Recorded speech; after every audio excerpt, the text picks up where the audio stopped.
is climate change.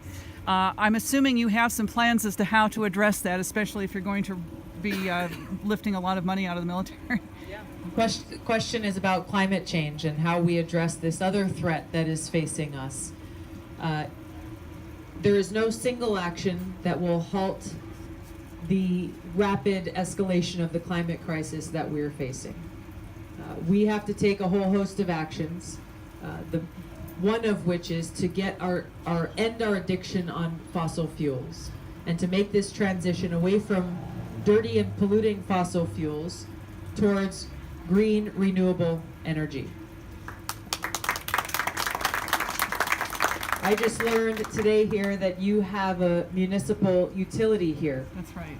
Which presents a great opportunity for you to be able to make decisions and take action here to work towards making that kind of progress. That's a unique opportunity that presents itself that is less difficult than if you have to work through a statewide or a multi-state utility system. I've introduced legislation last year, and I'm working to reintroduce legislation in Congress this year called the Off Fossil Fuels Act that would make that investment, that would build that pathway towards getting off of fossil fuels, investing in a green renewable energy economy, providing that training and those opportunities for that workforce who are currently impacted or working within the fossil fuel industry to make that transition and build that pathway forward for us. We also have to address, and this is something that's not talked about as often when we're talking about our carbon outputs and the impact on climate change, is how much of that comes from the agriculture industry.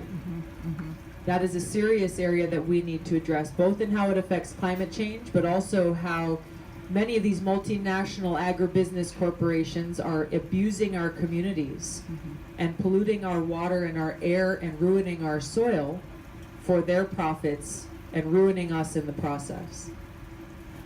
The reality is that we have to face as we talk about this issue is that even if we here in the United States did absolutely everything that we could possibly do with energy and agriculture and the choices that we make in our everyday lives, it still would not be enough, which is why it's so important for us to build relationships with other countries based on cooperation rather than conflict, because this is a threat that is impacting all of us on this planet.